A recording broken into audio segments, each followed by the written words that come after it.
11월 18일 글로벌 마켓 헤드라인입니다. 미국의 10월 신규 주택 착공 건수가 전월 대비 0.7% 줄어들면서 예상치를 밑돌았습니다. 유로존의 10월 CPI가 전년 대비 4.1% 증가하면서 13년 내 최고치를 기록했습니다.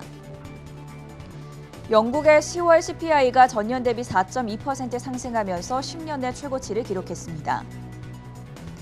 미국 에너지정보청에 따르면 원유 재고가 210만 1천만 배럴 감소하면서 예상치를 밑돌았습니다.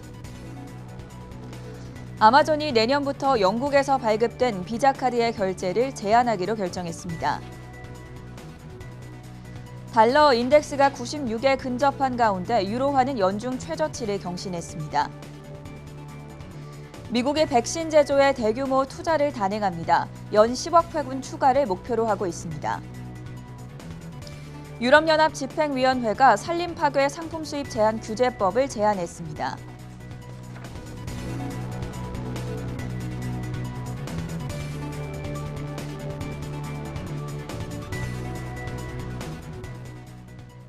네, 여러분 안녕하십니까? 목요일 굿모닝 한경 글로벌 마켓의 전세원입니다. 현지 시간 수요일 뉴욕 증시 일제히 하락했습니다. 다우지수가 160포인트 넘게 떨어지고 있고 나스닥 지수도 0.2% 정도 하락하면서 16,000선을 하회하고 있는 상황입니다. 어제는 소매 판매 지표가 시장에 긍정적인 재료가 되면서 상승했었는데 오늘은 타겟이 호실적을 발표했음에도 불구하고 마진 감소 우려의 주가가 떨어지자 하방 압력을 줬고요. 또 인플레이션에 대한 불안이 여전한 가운데 연준 인사들의 발언을 주목하는 하루였습니다. 여기에 제닛 옐런 재무부 장관이 의회의 부채 한도 상향 또는 유예 협상 시한을 기존에 예상한 날짜보다 12일 미뤄진 12월 15일로 제시했습니다. 그러면서 부채 한도를 유예하거나 올리는 조치가 없다면 디폴트에 직면할 수 있다고 경고했는데 이런 발언도 시장의 악재로 작용하면서 오늘 다우지수 계속 하락권에서 머무르는 모습이었습니다. 다음으로 나스닥 지수도 살펴보시죠. 오늘 10년물 국채금리가 1.6% 수준에서 움직였는데 다소 높게 거래되면서 기술주에 타격을 줬습니다. 나스닥 지수는 장중 한때 상승으로 반전되기도 했었는데 현재는 30포인트 정도 약세를 기록하고 있습니다. 자, 오늘 애플이 강하게 오르고 있고 테슬라도 장중에 4% 넘게 급등하고 있었는데 장 후반으로 가면서 지금 3% 정도 상승하고 있는 상황입니다. 반도체 업종은 대체로 부진했는데요. 오늘 장 마감 이후에 실적 발표 예정인 엔비디아가 제일 크게 떨어지고 있습니다. 3% 가까이 급락하고 있고 연일 상승 랠리를 펼치던 퀄컴 오늘 0.3% 강보합권에서 움직이고 있습니다. 에너지와 금융주도 대체적으로 약세 나타내고 있는데요. 특히나 파이낸셜 섹터 안에 비자와 마스터카드가 급락하고 있습니다. 앞서 말씀드렸다시피 아마존이 영국에서 비자 신용카드와의 거래를 끝내겠다고 밝히자 마스터카드까지 동반 떨어졌고요. 페이팔도 지난 한 달 동안에 20% 넘게 급락하면서 최근 흐름이 좋지 않았는데 오늘 장에서도 5% 가까이 내려가고 있습니다. 좀 더 자세한 글로벌 시황 흐름은 강수민 캐스터가 전해드립니다. 네, 미국 증시 특징주 살펴보겠습니다. 오늘은 뉴욕 증시 3대 지수 일제히 하락하고 있는데요. 먼저 섹터별로 살펴보겠습니다.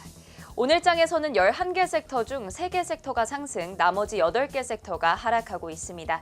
이미 소비재가 1% 가까이 오르면서 가장 좋은 흐름 보이고 있고요. 헬스케어주와 부동산주가 이어서 상승하고 있습니다. 반면 유가 하락과 함께 에너지주 가장 부진한 흐름 보이고 있고요. 비자카드가 오늘 크게 하락하면서 금융주 타격을 받고 있습니다. 자재주도 가장 부진한 흐름 보이고 있습니다. 이어서 오늘도 장중 52주 신고가를 기록한 기업들 확인해 보겠습니다. 3분기 호실적을 공개한 홈디포, 마이크로소프트, 코스트코가 어제에 이어서 오늘도 장중 신고가를 기록했습니다. 제너럴 모터스도 장중 신고가를 기록했고요. 브로드컴과 퀄컴도 어제에 이어 오늘도 장중 신고가를 기록했습니다. 퀄컴은 투자자의 날을 개최하며 어제 6% 넘게 올랐고 한 달 들어 40% 올랐는데 오늘 장에서는 현재 소폭 상승하고 있는 모습입니다. 오늘 장에서는 반도체주들이 어제와 달리 하락세를 보이면서 필라델피아 반도체 지수도 0.5% 넘게 하락하고 있습니다. 그럼 바로 이어서 개별 특징주 살펴보겠습니다. 오늘도 전기차 업체들 흐름부터 살펴보겠습니다. 먼저 테슬라인데요. 일론 머스크의 계속된 테슬라 주식 매도 소식과 함께 하락세를 이어가다가 어제장 3% 넘게 올랐는데 오늘 장에서도 3%대 상승 유지하고 있습니다. 다음은 리비안입니다. 5일간 70%의 급등률을 보여줬던 리비안이 오늘 장에서는 하락하고 있는 모습입니다. 14% 떨어지고 있는데요. 전통적인 자동차 업체 포드와 제너럴 모터스의 시총을 앞지르면서 투자자들의 투자 심리가 오히려 완화된 것으로 보입니다. 매출 영원인 회사가 시가총액이 180조 원에 이르는 것을 비판하는 목소리가 나오고 있습니다. 루시드 모터스도 어제 24% 가까이 급등하며 좋은 흐름을 보여줬죠. 포드의 시총을 크게 앞질렀고 한 달간 120% 상승하는 모습이었는데 오늘 장에서는 리비안과 함께 하락하는 모습입니다. 4%대 떨어지고 있고요. 모건 스탠리는 그동안의 루시드의 주가 상승이 성급하다면서 루시드에 대한 비중 축소 의견을 유지했습니다. 루시드가 전기차 시장에서 경쟁력을 더 갖춰야 한다고 설명했습니다. 제너럴 모터스도 살펴보겠습니다. 장중 신고가를 기록하면서 시총 $1,000를 향해 달려가고 있는 모습입니다. 주가가 고공행진을 달리던 리비안과 루시드가 오늘 장에서 빠지고 있는 것이 제너럴 모터스 주가 상승을 견인하고 있는 것으로 보입니다. 오늘 장 3% 넘게 오르고 있습니다. 다음은 오늘 장 마감 후 실적 발표를 앞두고 있는 엔비디아입니다. 옴니버스에 대한 기대감도 보이지만 RTX 중고 가격이 현재 2배로 전망되고 있기도 합니다. 한편 영국은 엔비디아의 ARM 인수에 대한 정밀 조사를 진행 중입니다. 오늘 장 엔비디아 3%대 하락하고 있습니다. 다음은 타겟입니다. 타겟이 3분기 주당 순이익과 매출 모두 시장 예상을 넘어서면서 호실적을 발표했습니다. 도로변 픽업 서비스 등의 효과를 본 것으로 보입니다. 다만 오늘 장 4%대 하락하고 있는데 CEO는 타겟의 가격 인상이 회사 성장에 문제가 될 수 있다고 밝힌 바 있습니다. 이어서 백신주 흐름 살펴보겠습니다. 미국 FDA가 이르면 현지 시간 목요일에 어른을 대상으로 한 화이자 바이오엔텍 코로나19 부스터샷 접종 승인을 할 예정이라고 뉴욕타임스가 보도했습니다. 해당 소식에 화이자는 2%대 오르고 있고요. 바이오엔텍도 4%대 오르고 있습니다. 이어서 비자입니다. 아마존이 내년부터 1월 중순부터 영국에서 비자 신용카드를 통한 결제를 받지 않겠다고 밝혔습니다. 오늘장 비자가 4% 떨어지고 있는데요. 아마존은 비자가 계속해서 높은 결제 수수료를 유지하고 있기 때문이라고 밝혔습니다. 비자는 다우지수 편입 종목 중 가장 큰 하락폭을 보이면서 오늘장 다우지수 하락을 견인하고 있습니다. 다음은 메타버스 관련주 살펴보겠습니다. 모건 스탠리는 8조 달러 규모의 메타버스 시장을 노리라고 투자자들에게 권고했는데요. 로블록스는 한 달간 50% 오르는 모습을 보이며 주목받고 있습니다. 전 세계 중고등학교와 대학교에 무료로 보급하는 교육용 게임을 개발 중이라는 소식도 전해졌습니다. 오늘장 6% 넘게 상승하고 있습니다. 그럼 이어서 월가 IB들이 투자 의견을 제시한 종목들 짚어보겠습니다. 먼저 동영상 스트리밍 업체 로크입니다. 오펫 네이던스는 로크에 대한 투자 의견을 매수에서 중립으로 하향 조정했습니다. 매출 성장 둔화가 우려된다고 평가했습니다. 해당 소식에 오늘장 로크 11%대 급락하고 있습니다.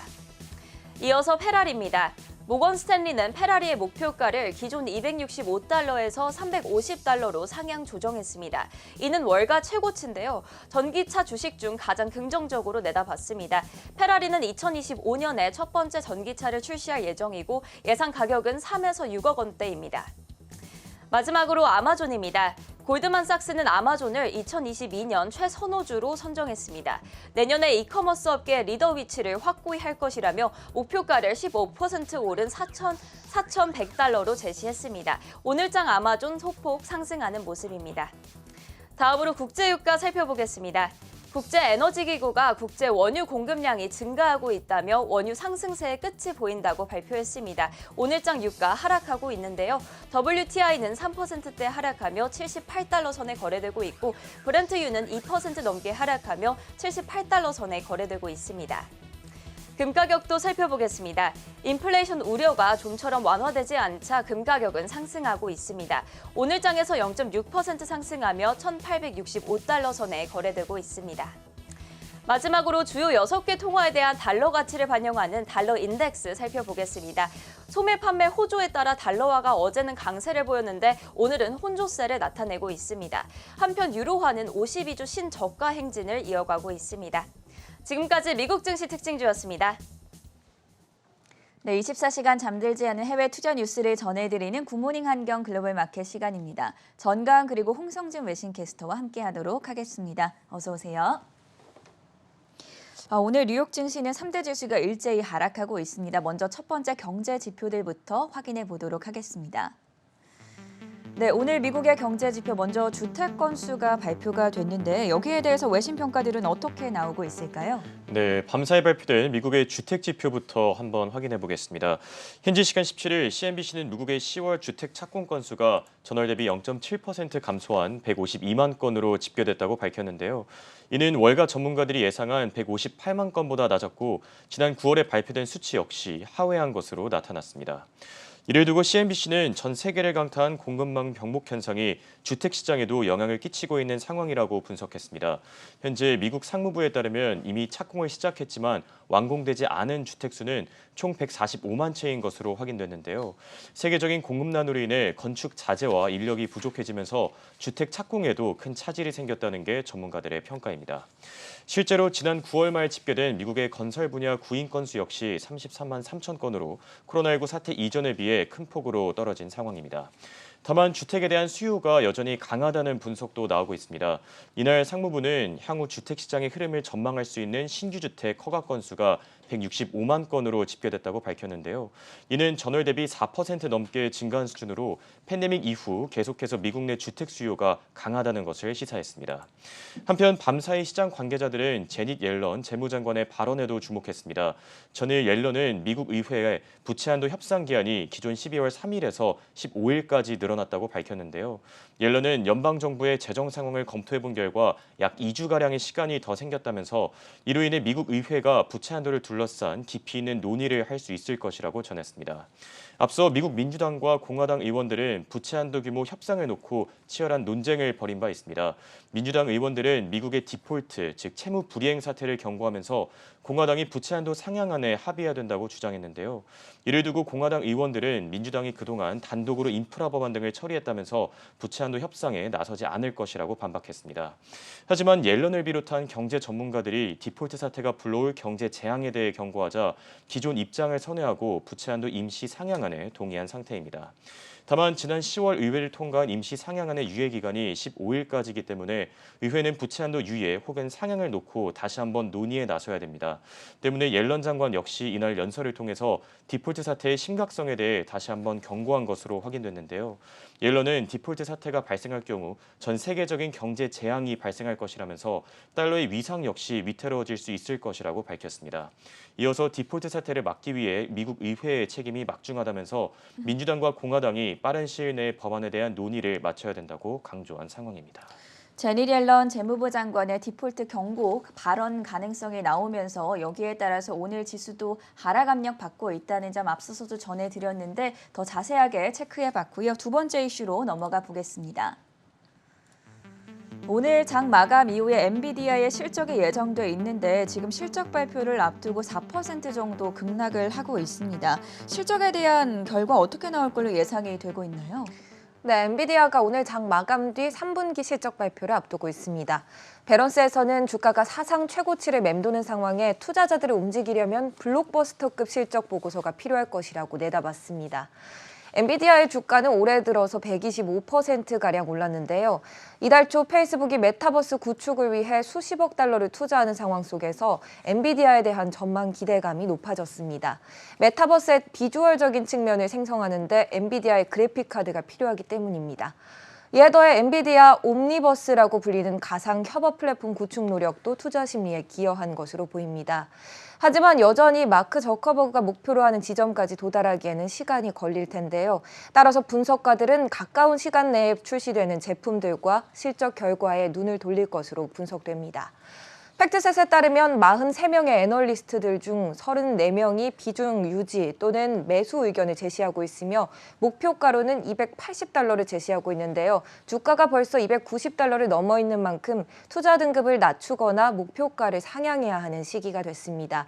또한 애널리스트들은 3분기 실적 전망은 조정 EPS 1.11달러 그리고 매출 68억 2천만 달러로 집계되고 있습니다. 실적과 전망이 어떻게 나오는지가 주가 추가 상승을 위한 기점이 될 것으로 보입니다. 한편 영국에서는 여전히 엔비디아의 ARM 인수에 대해 정밀 조사를 계속 이어가며 주가에 압력을 주고 있는 상황입니다. 현지 시간 16일에는 나딘 도리스 영국 디지털 문화 미디어 스포츠 장관이 엔비디아의 ARM 인수에 대한 조사를 지시했습니다. 장관은 이날 영국 규제기관인 경쟁시장청에 향후 6개월 동안 두 회사 합병에 대해 조사하라고 명령했습니다. 이번 조사에서는 두 회사 합병이 시장 경쟁과 영국 국가 안보에 미칠 영향에 초점을 맞출 전망입니다.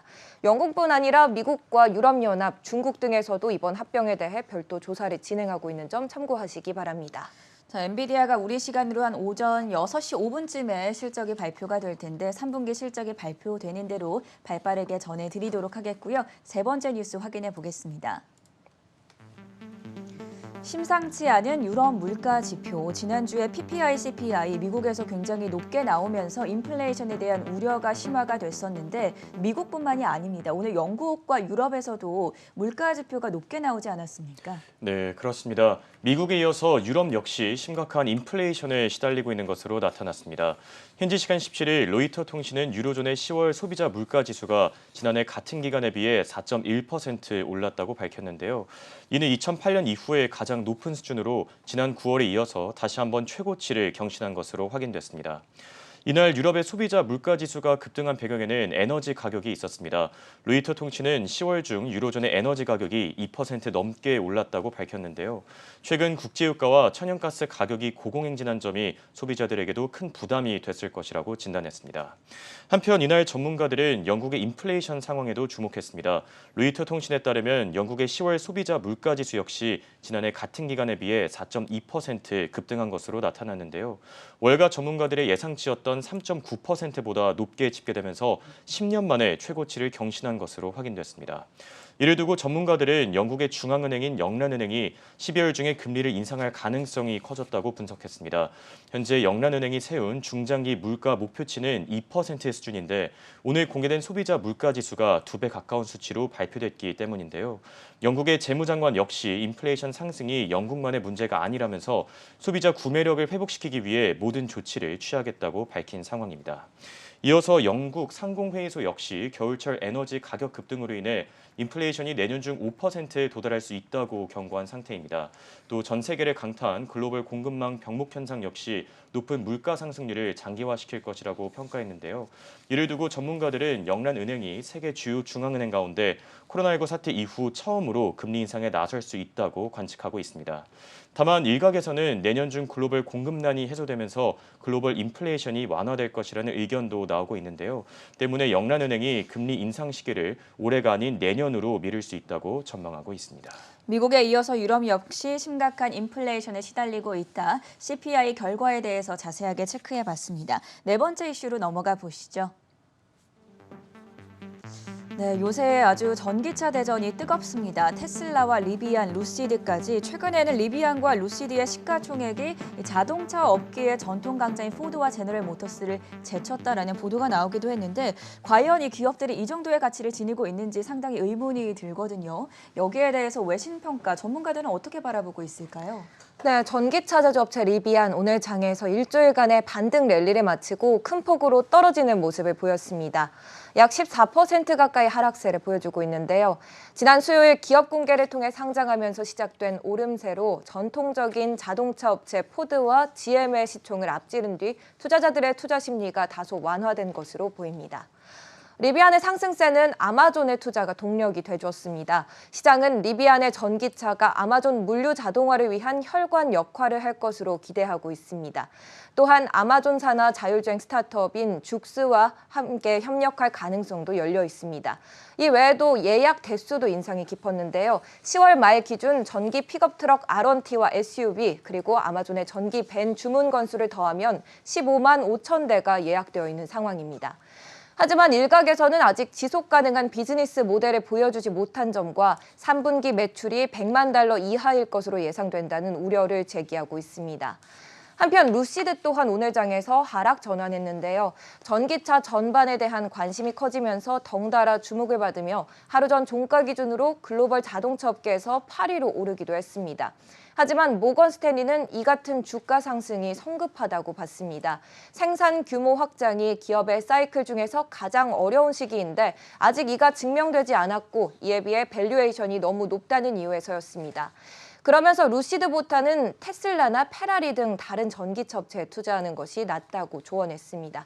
오늘 장 리비안과 루시드 주가 하락에 따라 오히려 제너럴 모터스가 크게 움직이면서 주목을 받았습니다. 52주 신고가를 기록한 뒤 시가총액 1조 원을 향해 빠르게 달려가고 있는 모습인데요. 제너럴 모터스는 디트로이트에서 연 첫 전기차 조립 공장을 자축하고 있습니다. 오늘 장 오프닝 벨은 CEO인 메리 바라가 이곳에서 울렸으며 이날 오후 조 바이든 대통령이 이 햄트랭크 공장을 방문할 예정입니다.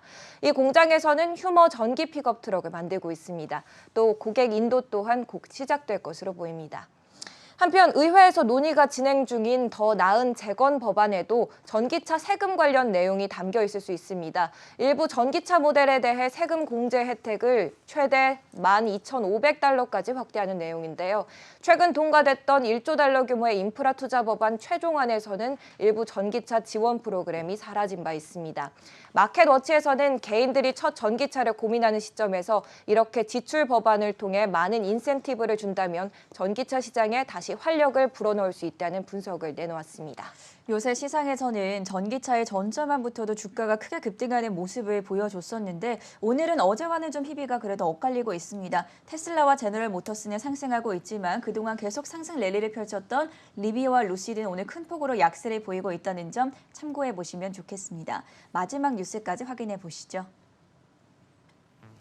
엇갈리는 유가 전망 속에 담아야 할 관련주들을 정리해봤습니다. 국제 유가가 최근에 많이 급등을 했는데 오늘은 좀 약세를 보여주고 있죠. 최보아 캐스터 연결돼 있습니다. 네, 월가입이 추천 종목 시간입니다. 최근 국제 유가의 급등세가 꽤나 매서웠습니다. 코로나19 팬데믹의 타격이 약화되고 경기가 점차 회복세를 보임에 따라 에너지 수요는 급증했지만 공급이 이를 따라가지 못하는 것이 주요 원인으로 꼽히고 있습니다. 이에 대해 국제에너지기구인 IEA는 국제유가의 상승세가 조만간 멈출 것이라는 전망을 내놨습니다. 이어 국제 원유의 공급량이 증가하고 있다면서 아직 원유 시장은 수급이 빠듯하지만 현재 유가가 미국 등 여러 국가들의 증산을 강력하게 부추기고 있다고 덧붙였습니다. 하지만 이에 반해 골드만삭스는 국제 유가는 향후 몇 년 동안은 내리지 않고 강세를 이어갈 것이라고 분석했습니다. 이에 따라 골드만삭스가 선정한 향후 수혜를 보게 될 에너지 관련주 3가지를 알아보도록 하겠습니다. 가장 먼저 석유와 가스 관련 인프라 솔루션을 제공하는 기업인 퀀타서비스입니다. 퀀타서비스는 무려 273개의 자회사를 통해 인프라 시설의 제작, 설치, 유지, 보수, 교체까지 모든 작업을 자사내에서 해결할 수 있는 역량을 갖추고 있어 경쟁사에 비해 유리한 입지를 선점하고 있습니다. 최근 텍사스의 기록적인 한파 등 이상 기온에 따른 긴급 복구 서비스, 기존의 전력 인프라 노후에 따른 장비 교체와 친환경 발전 시설의 기반 신설에 대한 필요성이 대두되면서 기대감이 더욱 높아지고 있습니다. 또 천연가스, 셰일가스, 셰일오일 등과 관련한 사업도 코로나19 팬데믹으로 인해 중단됐지만 앞으로는 재개될 예정이라는 점도 회복세를 가속화시킬 것으로 보여집니다. 다음으로는 석유 유통 전문 업체인 필립스 66입니다. 필립스 66은 인수합병과 분리를 거듭하면서 활발한 합작 운영을 통해 전문성을 높여왔는데요. 워렌 버핏은 일찍이 필립스 66은 단순한 정유사가 아니라 원유의 저장과 수송까지 관여하기 때문에 좋은 투자가 될 것이라고 평가하면서 45억 달러의 주식을 매입하기도 했습니다. 유가 등락에 민감도가 낮은 다운스트림과 미드스트림의 사업 부문이 집중되어 있기에 이익 민감도가 낮아 유가 하락에도 비교적 잘 방어를 할 수가 있고 유가가 오른다고 해도 정제된 석유 제품을 비싼 값에 팔 수 있기 때문에 마진을 잘 낼 수 있는 구조를 가지고 있습니다. 마지막으로 세계적인 에너지 기업인 엑슨모빌입니다. 작년에 코로나19 팬데믹으로 인해 주춤한 흐름을 보였던 엑슨모빌은 이번 3분기에 호실적을 발표하면서 다시 한번 반등을 향해 도약하는 듯합니다. 어려움 속에서도 37년 연속 배당금을 인상하고 자사주 매입 프로그램을 제기하는 등 탄탄한 재무 상태를 유지하고 있다는 사실을 여실히 보여줬습니다. 또 최근 엑슨모빌은 천연가스 개발 프로젝트인 모잠비크 로붕아 프로젝트에 탄소 포집과 저장 기술인 CCS를 적용할 것이라고 밝히기도 했는데요. 천연가스에 CCS를 적용하면 이 수소를 생산할 수 있어 향후 수소 경제에도 적극적으로 대응할 수 있을 뿐 아니라 미국 정부의 전폭적인 지원도 받을 수 있습니다. 엇갈리는 분석 속에서 골드만삭스는 국제 유가의 꾸준한 강세가 이어질 것이라는 분석에 힘을 실어주고 있는데요. 이와 관련해서 수혜를 볼 수 있는 에너지 관련주 3가지를 알아봤습니다. 이에 더해 다이아몬드백 에너지, 대본 에너지, 베이커 휴즈 등의 이름도 거론됐다는 점도 전해드리면서 여러분의 현명한 투자에 도움되시기를 바라겠습니다.